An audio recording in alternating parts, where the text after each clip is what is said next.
Mars media நேயர்களுக்கும் அன்பர்களுக்கும் இந்த நாள் இனிய நாளாக அமைய எல்லாம் வல்ல இறைவனை பிரார்த்திக்கின்றோம்.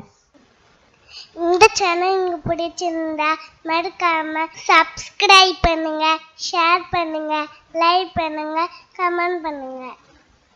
சுய உதவிக்குழு பான் கார்டுகளுக்கு மார்ஸ் மீடியா நேயர்கள் எல்லாருக்கும் ஜோதிட குருஜியின் இனிய வணக்கங்கள். இந்த பதிவில் நம்ம என்ன பார்க்க போகிறோம் அப்படின்னா 2024ஆம் ஆண்டு மார்ச் மாத ராசி பலன். அதுக்கு முதல்ல மார்ச் மாதத்தில் என்னென்ன பண்டிகைகள் இதெல்லாம் வருதுங்கிறத பற்றி பார்ப்போம். மார்ச் மாதம் 8ஆம் தேதி மகா சிவராத்திரி, ரொம்ப விசேஷமான ஒரு நாள். ஏன்னா எல்லா சிவராத்திரியை விட இந்த சிவராத்திரி உச்சிதம், பெரிய சிவராத்திரின்னு சொல்லக்கூடியது. அந்த வகையில் இந்த மகா சிவராத்திரி அன்னைக்கு சிவபெருமான் கோயிலுக்கு போயிட்டு எம்பெருமான் சிவபெருமானையும் பார்வதி தேவியும், அதாவது அங்கே இருக்கிற அம்பாள், அது என்ன நாமகரணமாக இருந்தாலும் பரவாயில்ல, அம்பாளையும் வணங்கிட்டு அன்னைக்கு பொழுது விரதம் இருக்கிறது ரொம்ப விசேஷம். அந்த நாள் ஃபுல்லாக அபிஷேகம் ஆராதனை நடந்துட்டு இருக்கும் கோவிலில், ரொம்ப விசேஷம். எல்லா சிவன் கோயில்லையும் இருக்கும். ஆகவே மார்ச் 8ஆம் தேதி சிவாலயம் போய் இந்த சிவராத்திரி அன்னைக்கு எம்பெருமான் சிவபெருமானையும் நந்தீஸ்வரரையும் நீங்கள் வணங்குறது ரொம்ப விசேஷமான பலன்களை உங்களுக்கு கொடுக்கும். அதே சமயம் மார்ச் மாதம் 14ஆம் தேதி காரடையா நோன்பு.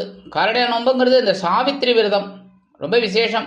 உங்களுக்கெல்லாம் நிறைய பேருக்கு தெரியும் சத்தியவான் சாவித்திரி. அந்த கதை தனி கதை. அதாவது சாவித்திரி சத்தியவானோட உயிரை மீட்கிறதுக்காக யமதர்மராஜா கிட்டே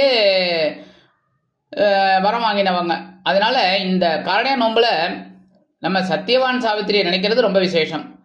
அடுத்தபடியாக 25/3/2024 அன்னைக்கு பார்த்தீங்கன்னா ரொம்ப விசேஷமான நாள் பங்குனி உத்திரம்.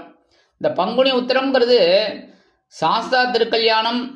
அதே சமயம் சிவன் கோவிலில் திருக்கல்யாணம் சிவபெருமானுக்கு, அதே சமயம் முருகப்பெருமானுக்கு திருக்கல்யாணம், முருகப்பெருமானுக்கு காவடி எடுக்கிறது எல்லாம் ரொம்ப விசேஷமாக இருக்கும்.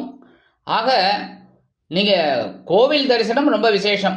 சிவன் கோயிலாகட்டும், ஐயப்பன் கோயிலாகட்டும், அதே சமயம் முருகன் கோயிலாகட்டும், நீங்கள் போயிட்டு வழிபாடு பண்ணுறது ரொம்ப விசேஷமான பலன்களை கொடுக்கும்.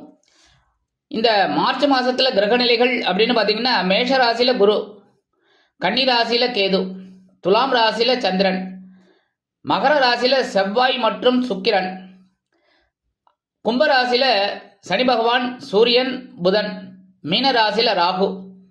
அந்த வகையில் இந்த கிரக அமைப்புகள் மாத ஆரம்பத்தில் இருக்கு.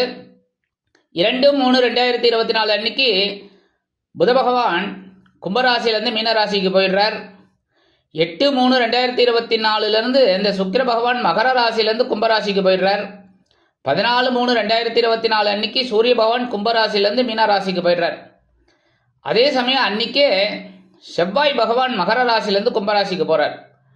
கும்பராசியில் சனியோடு சேர்ந்துடுறார். அதே சமயம் சூரிய பகவான் ராகுவோடு சேர்ந்துடுறார் 14ஆம் தேதிக்கு அப்புறம்.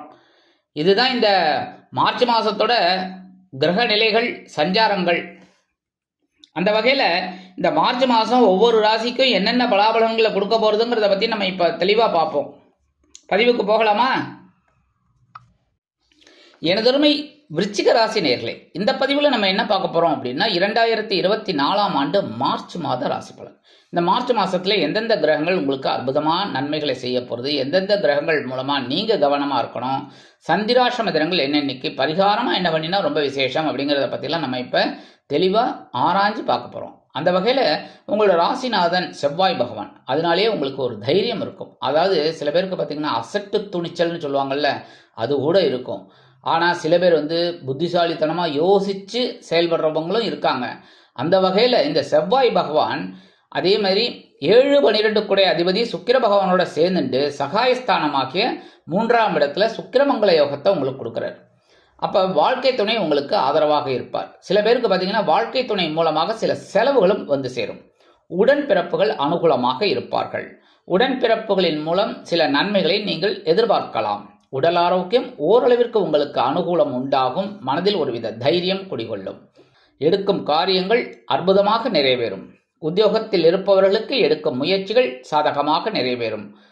8/3/2024 முதல் இந்த சுக்கிர பகவான் எங்கே வரப்போறான்னு பார்த்தீங்கன்னா சுகஸ்தானமாக்கி 4ஆம் இடத்துக்கு வந்துடுறார். 4ஆம் இடம் அப்படிங்கும்போது சில பேருக்கு பயண வாய்ப்புகள் உண்டாகும்.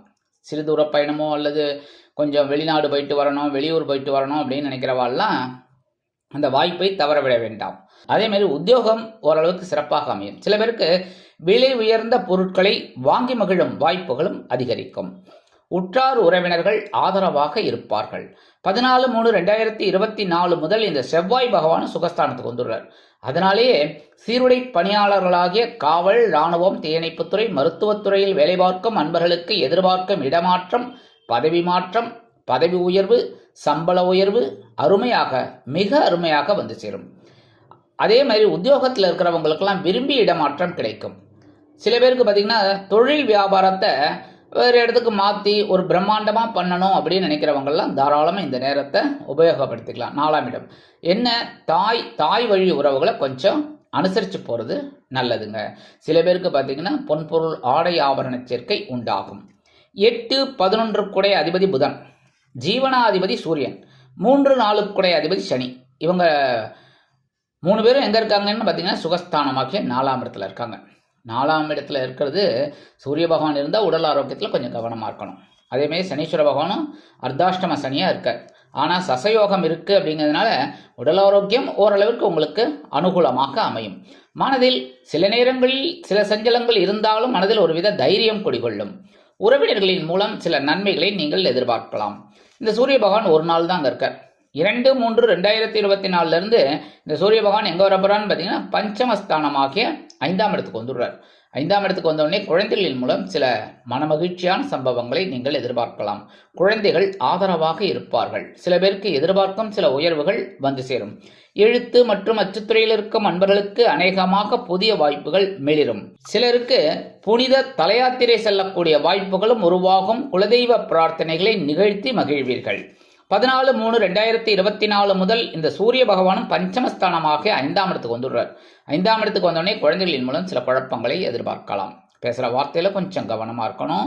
உடல் ஆரோக்கியத்தில் சிறப்பு அக்கறை எடுத்துக்கணும். எந்த ஒரு விஷயத்திலும் நிதானமான போக்கை கடைப்பிடிப்பது உச்சிதம். அது உத்தியோகத்திலலாம் கொஞ்சம் பொறுப்பை உணர்ந்து செயல்படணும்.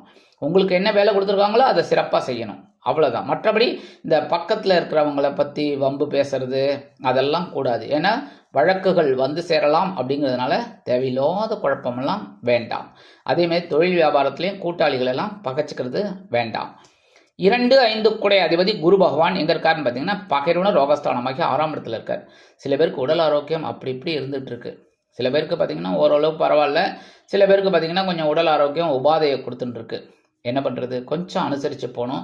அதேமாதிரி உத்தியோகத்தில் நீங்கள் கூடுமானவரை சக ஊழியர்கள், மேலதிகாரிகள் இவங்களெல்லாம் அனுசரித்து போகிறது நல்லது. அதே சமயம் உடல் ஆரோக்கியத்துலையும் கவனமாக இருங்கோ. கொடுக்கல் வாங்கல் அது ரொம்ப கவனமாக இருக்கிறது நல்லது. ஒரு பெரிய அளவில் பண்ணணும் அப்படின்னா திட்டமிட்டு செய்கிறது நல்லது. இருந்தாலும் குருவோட பார்வைன்னு பார்த்தீங்கன்னா 10ஆம் இடமாகிய ஜீவனஸ்தானத்தை பார்க்கறதுனால தொழில் வியாபாரம் அற்புதமாக இருக்கும். உத்தியோகத்தில் ஒரு உயர்வுகள் உங்களுக்கு கிடைக்கும். ஏன்னா பரபரப்பாக நீங்கள் வேலை செய்கிறதுனால ஒரு சில உயர்வுகளை நீங்கள் எதிர்பார்க்கலாம். அடுத்தபடியாக 12ஆம் இடமாகிய அயன சயன போகஸ்தானத்தை தனது 7ஆம் பார்வையாக பார்க்குறார். அப்போ என்ன ஆகும், செலவுகள் அதிகரிக்கும். ஏதாவது ஒரு வகையில் மாற்றி ஒரு வகையில் செலவுகள் வந்து கொண்டே இருக்கும். ஆனால் அதை சமாளிக்கிற ஒரு ஆற்றலை தனது 9ஆம் பார்வையாக தனவாக்கு குடும்பஸ்தானத்தில் போடுறதுனால ஓரளவுக்கு உங்களுக்கு அந்த செலவுக்கேற்ற ஒரு வருமானம் வந்துக்கிட்டே இருக்கும். அதனால் உங்களுக்கு பெரிய அளவில் பாதகம் இராது. அடுத்தபடியாக கேது பகவான் எங்கே இருக்காருன்னு பார்த்தீங்கன்னா லாபஸ்தானமாக்கிய 11ஆம் இடத்துல இருக்கார். அற்புதம். எப்போவுமே பார்த்தீங்கன்னா இந்த ராகு பலமாக இருந்தால் கேது வீக்காக இருப்பார், கேது பலமாக இருந்தால் ராகு வீக்காக இருப்பார். அதை வச்சே நம்ம வந்து பிளான் பண்ணிக்கணும். இந்த இடத்துல கேது உங்களுக்கு அற்புதமாக இருக்கார். லாபம் அப்படிங்கும்போது அதுவும் ஞானக்காரகன் லாபத்தில் இருக்காருங்கும் போதே உங்களுக்கு ஞானம் அதிகமாக இருக்கும். என்னென்னா உத்தியோகத்தில் இருக்கிறவங்களுக்கு இப்படி வேலை பண்ணால் தான் நல்லபடியாக நமக்கு கிடைக்கும் அப்படிங்கிற ஒரு ஞானம் பிறக்கும். தொழில் வியாபாரத்தில் இருக்கிறவங்க இந்த இடத்துல நம்ம தொழில் பண்ணினா நமக்கு வேலை ஆகாது, அந்த இடத்துல தொழில் பண்ணால் தான் நமக்கு வேலை ஆகும் அப்படின்னு அந்த ஞானம் அவங்களுக்கு கிடைக்கும். குழந்தைகள் படிக்கிற குழந்தைகளுக்கு கூட ஒரு ஞானம் இருக்கும். இந்த இடத்துல இந்த கேள்விகளை நம்ம படித்து வச்சோம் அப்படின்னா நாளைக்கு அது யூஸ்ஃபுல்லாக இருக்கும் அப்படிங்கிற ஒரு ஞானம் கிடைக்கும். அதுமாரி குடும்பத்தில் இருக்கிறவங்களுக்கும் ஒரு ஞானம் கிடைக்கும். ஓ, குடும்பம்னா இவ்வளோதான், நம்ம கொஞ்சம் அனுசரித்து போகணும் எல்லாரையும் அப்படிங்கிற மாதிரிலாம் இருக்கும். அந்த வகையில் இந்த கேது பகவான் உங்களுக்கு ரொம்ப அனுகூலமாக இருக்கார். ராகு பகவான் மற்றொரு சாயா கிரகமான ராகு பகவான் எங்கே இருக்காருன்னு பார்த்தீங்கன்னா பஞ்சமஸ்தானம், 5ஆம் இடம்.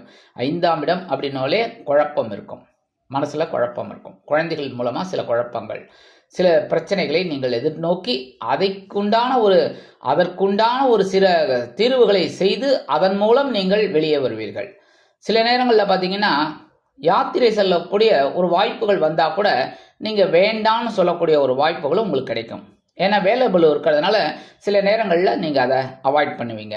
இருந்தாலும் நீங்கள் எந்த ஒரு விஷயத்திலும் கொஞ்சம் நிதானமாக இருக்கிறது ரொம்ப நல்லது. 14/3/2024 முதல் இந்த சூரிய பகவான் இந்த ராகு பகவானோட சேர்ந்துடுறார். 2 பேரும் சேர்ந்துட்டு இருக்கிறதுனாலே சில குழப்பங்கள் உங்களுக்கு நிறையாவே அதிகரிக்கும். குழந்தைகளின் மூலம் சில நேரங்களில் சில சங்கடங்களை நீங்கள் எதிர்பார்க்கலாம். உத்தியோகத்தில் இருக்கீங்கன்னா உத்தியோகத்தில் ரொம்ப பொறுப்பாக நடந்துக்கணும். தொழில் வியாபாரத்தில் இருக்கிறவங்க ரொம்ப கவனமாக இருக்கணும். ஏன்னா பிரம்மாண்டமாக நீங்கள் யோசிப்பீங்க பெரிய அளவில். அப்படி இருக்கும்போது சில நேரங்களில் சில தவறுகள் நடக்கலாம். அப்படிங்கிறதுனால எந்த ஒரு விஷயத்திலும் கவனமாக நிதானமாக யோசிக்கிறது நல்லது. குடும்பத்தில் முக்கியமாக பேசுகிற வார்த்தையில் கவனமாக இருக்கணும். சட்டுப்புட்டுன்னு எதையாவது பேசிட்டு மாட்டிக்கக்கூடாது. வீண் விவாதம், குதர்க்கமான பேச்சு இதெல்லாம் அவாய்ட் பண்ணுறது ரொம்ப நல்லதுங்க. முக்கியமாக இன்னொன்று என்ன சொல்லணும் அப்படின்னா, நண்பர்களிடத்தில் அனுசரித்து நடந்து கொள்வது நல்லது. ஏன்னா அவங்கக்கிட்ட வீண் விவாதம், வீண் தர்க்கம் இதெல்லாம் வச்சுக்காம அவங்கள அனுசரித்து போகிறது ரொம்ப உச்சிதம். இந்த மாதம் சந்திராஷ்டம தினங்கள் அப்படின்னு பார்த்தீங்கன்னா 17/3/2024, 18/3/2024. இந்த 2 தினங்களில் நீங்கள் எச்சரிக்கையாகவும் பொறுமையாகவும் நிதானமாகவும் கவனமாகவும் நடந்து கொண்டீர்கள் என்றால் கண்டிப்பாக நன்மைகள் இரட்டிப்பாகும். இந்த சந்திராஷ்டம தினத்தின் போது நீங்கள் பக்கத்தில் இருக்கிற கோயிலுக்கு போயிட்டு எம்பெருமான் விநாயக பெருமானுக்கு அருகம்புல் ஆராதனை செய்து வாருங்கள். கண்டிப்பாக இந்த சந்திராஷ்டம தினங்களினால் வரக்கூடிய சங்கடங்கள், சிரமங்கள் சற்று குறையும். சரி, பரிகாரமாக என்ன பண்ணினா ரொம்ப விசேஷம் அப்படின்னா, கண்டிப்பாக நீங்கள் துர்க்கை அம்மனை வழிபாடு பண்ணுறது நல்லது. ஏன்னா ராகு 5ஆம் இடத்துல இருக்கிறதுனால சில நேரங்களில் சில மனக்குழப்பங்கள், மனக்கிலேசங்கள், மனக்கவலைகள் இதெல்லாம் வரலாம். அதனால் நீங்கள் ஏன்னா குழந்தைகள் மூலமாகவும் வரலாம். அதனால் நம்ம குழந்தைகள் ஏன் இப்படி இருக்குது, என்னடா இது படிக்கிற குழந்தைகள்னு வச்சுக்கோங்க, அது படிக்காமல் இருக்கும், அதுவே உங்களுக்கு மன வருத்தமாக இருக்கும். சரி, உத்தியோகத்தில் போகிற குழந்தைகள் அப்படின்னா உத்தியோகத்தில் லீவை போட்டு உட்காந்துட்டு இருப்பாங்க. ஐயோ இந்த குழந்தை என்ன வேலைக்கு போக மாட்டேங்கிறானே அப்படிங்கிற மாதிரி இருக்கும். இந்த மாதிரி சில குழப்பங்கள்லாம் இருக்குங்கிறதுனால நீங்கள் துர்க்கை அம்மனை வழிபாடு பண்ணுறது உங்களோட மனக்குறைகளெல்லாம் கண்டிப்பாக தீர்த்து வைக்கும். அதே சமயம் நவகிரகங்களில் உள்ள சனீஸ்வர பகவானை சனிக்கிழமைகளில் எல் தீபம் ஏற்றி வழிபாடு பண்ணிட்டு வாங்கோ. ஏன்னா இந்த சனீஸ்வர பகவான் அர்த்தாஷ்டம சனியாக சசயோகம் கொடுத்தாலும் உடல் ஆரோக்கியம் சிறப்பாக இருக்கணும் அப்படின்னா இந்த பரிகாரம் செய்கிறது ரொம்ப விசேஷம். அடுத்தபடியாக நவகிரகங்களில் உள்ள குரு பகவானை வியாழக்கிழமைகளில் முல்லை மலர் கொண்டு நெய் தீபம் ஏற்றி வழிபாடு பண்ணிட்டு வாங்கோ. கண்டிப்பாக இந்த குரு பகவான் உங்களுக்கு அனுகூலமாக இருப்பார். உடல் ஆரோக்கியம் நல்லபடியாக சிறப்பாக அமையும். ஆக இந்த சிறு பரிகாரங்களின் மூலம் 2024ஆம் ஆண்டு மார்ச் மாதம் உங்களுக்கு அற்புதமான மாதமாக அமையும் என்று கூறி விடைபெறுகிறேன். நன்றி, வணக்கம். மீண்டும் ஒரு அருமையான பதிவில் நான் உங்களை மனமகிழ்ச்சியோடு சந்திக்கிறேன். வாழ்த்துக்கள். வாழ்க வளமுடன். இந்த சேனல் உங்களுக்கு பிடிச்சிருந்தா மறக்காம சப்ஸ்கிரைப் பண்ணுங்க, லைக் பண்ணுங்க, ஷேர் பண்ணுங்க.